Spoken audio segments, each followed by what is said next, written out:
Assalamualaikum warahmatullahi wabarakatuh. Saya Yuli Sri Untari dengan NIM 185231152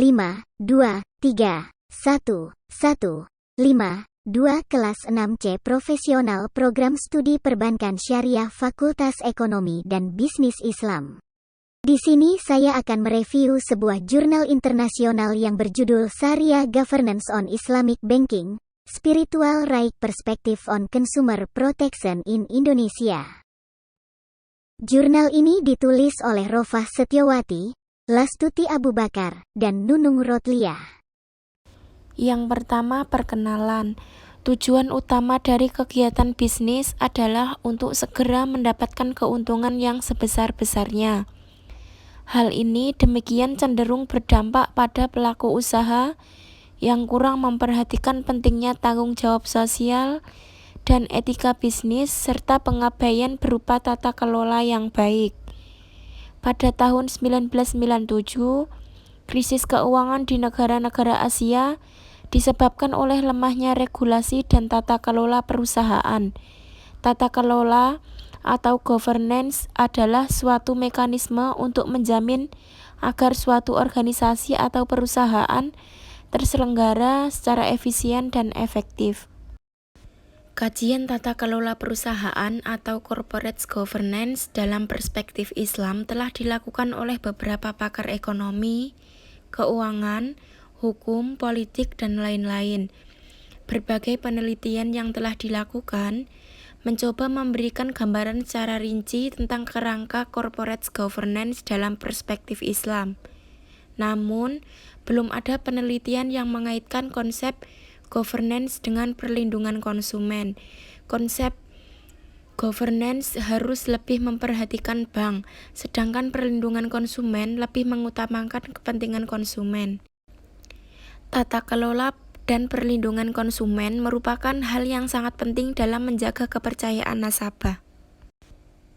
Tata kelola yang baik merupakan elemen penting dalam konteks perbankan syariah. Perbankan sebagai badan usaha dan bagian dari sektor jasa keuangan memiliki peran penting dalam menggerakkan perekonomian Indonesia. Sebagai agen of development, service, dan agen of truth, penerapan tata kelola yang baik selain konsisten dan berkelanjutan bertujuan untuk melindungi kepentingan stakeholders dan meningkatkan kepatuhan terhadap peraturan perundang-undangan yang berlaku, khususnya prinsip-prinsip syariah. Perkembangan perbankan syariah di Indonesia menunjukkan tren yang meningkat meskipun pertumbuhannya melambat. Oleh karena itu, uraian di dalamnya disusun sebagai berikut. Yang pertama, relevansi Islam, syariah, dan pemerintahan. Yang kedua, tata kelola dan penerapan pada industri perbankan syariah. Dan yang ketiga, tata kelola syariah dan hak perbankan konsumen spiritual Islam. Yang kedua, metode penelitian. Penelitian dilakukan dengan menggunakan metode penelitian doktrinal, khususnya terhadap konsep perbankan, corporate governance, serta konsep perlindungan konsumen. Pada pendekatan yang digunakan adalah filosofis dan yuridis. Adapun tinjauan praktis untuk melengkapi analisis materi, studi yang dilakukan terhadap berbagai undang-undang, baik primer, sekunder, dan tersier. Yang ketiga, diskusi. A. Relevansi Islam, syariah, dan tata kelola perbankan selama berabad-abad. Hukum Islam telah berkembang menjadi sistem hukum yang sangat canggih, mencakup semua bidang kehidupan manusia yang dikenal dengan hukum kontemporer. Dalam hukum Islam, aktivitas manusia secara garis besar dapat dibagi menjadi dua, yaitu ibadah dan muamalat. Terdapat beberapa perbedaan yang saling berkaitan dengan ketentuan kedua kategori tersebut. Pertama, dalam hal ibadah berlaku prinsip bahwa segala sesuatu yang tidak sah menurut syariat dilarang. Artinya, semua yang diperbolehkan untuk disembah secara jelas ditentukan dalam syariah, dan penambahan atau variasinya tidak diperbolehkan. Dengan demikian, prinsip tersebut bertentangan dengan muamalat. Dalam muamalat, semuanya diperbolehkan, selain yang secara eksplisit dilarang oleh syariat. Hal ini disebut prinsip kebolehan atau ibahah. Secara khusus, riba dan gharar yang diharamkan dalam transaksi komersial. Dengan demikian, hukum niaga Islam membolehkan semua kontrak tanpa riba dan gharar. Perbedaan lainnya adalah tidak ada ruang untuk mengubah aturan dan ritual ibadah.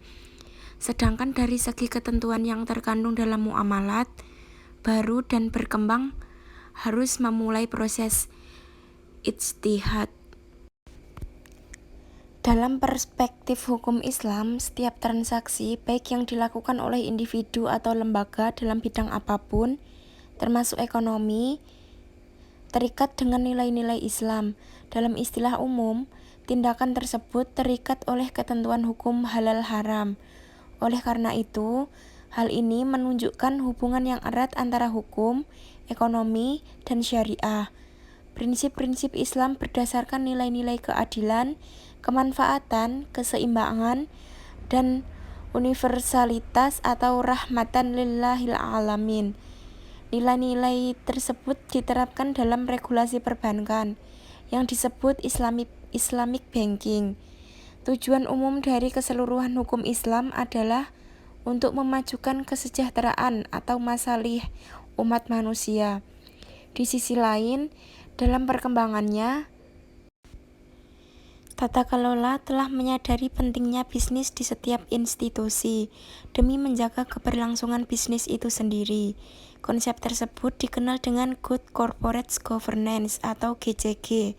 GCG merupakan tata cara pengolahan lembaga dengan standar yang telah ditetapkan secara internasional dan telah diadopsi oleh banyak negara dan ditetapkan secara nasional. Dalam industri perbankan, pada dasarnya GCG merupakan bagian dari upaya mewujudkan sistem perbankan yang sehat. Dengan adanya GCG dalam perbankan akan memberikan rasa aman yang besar kepada konsumen, sehingga tidak perlu ragu untuk memanfaatkan jasa keuangan di perbankan. Hal ini diperlukan untuk pembangunan ekonomi setiap negara. Indonesia sedang mengembangkan perbankan untuk ikut menopang perekonomian negara, termasuk perbankan syariah di dalamnya. Oleh karena itu, dilihat dari aspek fungsi, maka perkembangan konsep corporate governance di industri perbankan merupakan perwujudan fungsi hukum sebagai alat untuk memanipulasi sosial atau social engineering guna mencapai tujuan pembangunan ekonomi seperti yang diharapkan. Dari uraian di atas, hubungan antara Islam, syariah, dan pemerintahan sangat erat, khususnya dalam konteks perbankan. Dengan demikian, lembaga perbankan syariah yang secara filosofis bertujuan untuk menerapkan prinsip-prinsip syariah, memiliki konsekuensi yuridis juga harus menerapkan tata kelola yang berbasis syariah. Persyaratan tersebut sejalan dengan tugas setiap lembaga perbankan yang telah dituangkan dalam peraturan perundang-undangan untuk menerapkan konsep tata kelola perusahaan, sehingga setiap operasional perbankan berjalan secara sehat dan stabil. Secara singkat, penetapan konsep corporate governance dalam peraturan perundang-undangan pada dasarnya menunjukkan fungsi hukum sebagai alat social engineering agar lebih baik dari aspek keadilan bagi para pihak. Dalam konteks ini, bisa dijadikan dan dipahami juga bahwa perbankan syariah memiliki konsep GCG yang lebih luas dibandingkan dengan perbankan konvensional. B. Tata kelola aplikasi pada industri perbankan syariah. Dalam konteks Indonesia, seperti halnya negara berkembang lainnya, pada awalnya good governance di Indonesia dianggap sebagai beban, terutama untuk mengubah budaya perusahaan agar dapat memenuhi prinsip transparansi dan akuntabilitas. Tata kelola yang efektif akan memperkuat dan memacu pertumbuhan perusahaan. Saat ini, Penerapan tata kelola yang baik dirasa perlu untuk meningkatkan nilai perusahaan. Indonesia telah memiliki Komite Nasional Tata Kelola yang menerbitkan pedoman umum tata kelola perusahaan yang baik, termasuk perbankan, bisnis, dan syariah. Dalam konteks perbankan syariah, selain menjalankan kegiatan usaha untuk mencari keuntungan, bank juga memiliki fungsi sebagai penampung zakat, infak, sedekah, dan wakaf. Fungsi sosialnya tidak dikenal di perbankan konvensional. Dari segi tujuan, mengutamakan kesejahteraan dengan prinsip syariah dan pertumbuhan yang berkelanjutan dengan fokus pada sektor real. Yang keempat, kesimpulan. Kebutuhan praktik tata kelola perusahaan sangat penting di semua sektor perbankan. Pada lembaga perbankan syariah, konsep governance lebih luas dan kompleks jika dibandingkan dengan bank konvensional. Hal ini disebabkan antara Islam, syariah, dan pemerintahan terdapat hubungan filosofis yang sangat erat. Dengan demikian, lembaga perbankan syariah yang secara filosofis bertujuan untuk melaksanakan prinsip-prinsip syariah memiliki konsekuensi yuridis, juga harus menerapkan tata kelola yang berbasis syariah. Persyaratan tersebut sejalan dengan tugas setiap lembaga perbankan yang telah diatur dalam peraturan perundang-undangan untuk menerapkan konsep tata kelola perusahaan, sehingga setiap kegiatan operasional perbankan berjalan secara sehat dan stabil. Secara singkat, penetapan konsep corporate governance dalam peraturan perundang-undangan pada dasarnya menunjukkan fungsi hukum sebagai alat social engineer untuk menjadikannya lebih baik dari aspek keadilan bagi para pihak. Terkait pengaturan tata kelola dan penerapannya dalam industri perbankan syariah di Indonesia, secara hukum telah memperkuat UU Perbankan Syariah dan peraturan pelaksanaannya. Secara konseptual, tata kelola syariah dimaksudkan untuk memastikan kepatuhan terhadap syariah.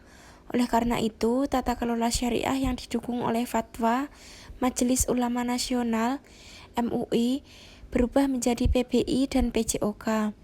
Adapun pelaksanaannya, pengawasan terhadap tata kelola syariah yang dijalankan oleh Dewan Pengawas Syariah pada setiap lembaga perbankan, sedangkan pengawasan secara tidak langsung dikendalikan oleh OJK dan DSN. Tata kelola syariah jika dilihat dari sisi perbankan merupakan kewajiban yang harus dilakukan berdasarkan ketentuan peraturan perundang-undangan. Namun, dari perspektif perlindungan konsumen dapat dikatakan sebagai perwujudan hak spiritual nasabah perbankan syariah. Sebagai hak spiritual itu perlu mendapat jaminan perlindungan dari pelaksanaan pemerintahan syariah. Perhatian terhadap perlindungan hak spiritual tersebut diperlukan untuk membangun industri perbankan syariah yang memiliki kredibilitas tinggi, guna memperoleh kepercayaan masyarakat. Kredibilitas yang dimaksud adalah jika nasabah memiliki keyakinan bahwa perbankan syariah menjunjung tinggi prinsip syariah dalam operasionalnya. Terkait dengan pemerintahan memerlukan jaminan hukum yang nyata, didukung oleh lingkungan hukum yang kuat dan memadai. Oleh karena itu, pemerintah melalui OJK perlu terus memantau dan mengevaluasi secara cermat penerapan tata kelola syariah yang telah ditetapkan untuk masing-masing lembaga perbankan syariah. Untuk mendukung keberhasilan upaya tersebut, OJK sebagai regulator harus fleksibel dan bekerja sama dengan perbankan syariah untuk memahami kebutuhan industri dan dengan demikian mengembangkan kerangka regulasi yang tepat. Dalam meningkatkan kualitas tata kelola syariah secara efektif, perlu dikembangkan konsep self-regulatory bagi setiap lembaga perbankan syariah. Implementasi GGBS pada perbankan syariah dalam menghadapi COVID-19. Mengingat keadaan virus corona semakin terus menyebar secara global dan meninggalkan gangguan ekonomi, beberapa organisasi keuangan Islam telah mulai menilai potensi kerusakan yang ditimbulkan oleh virus. Tetapi sebagai akibat dari COVID-19, permintaan ini menurun drastis dan dampaknya dirasakan secara global. Sekian review dari saya, kurang lebihnya mohon maaf. Wassalamualaikum warahmatullahi wabarakatuh. Terima kasih.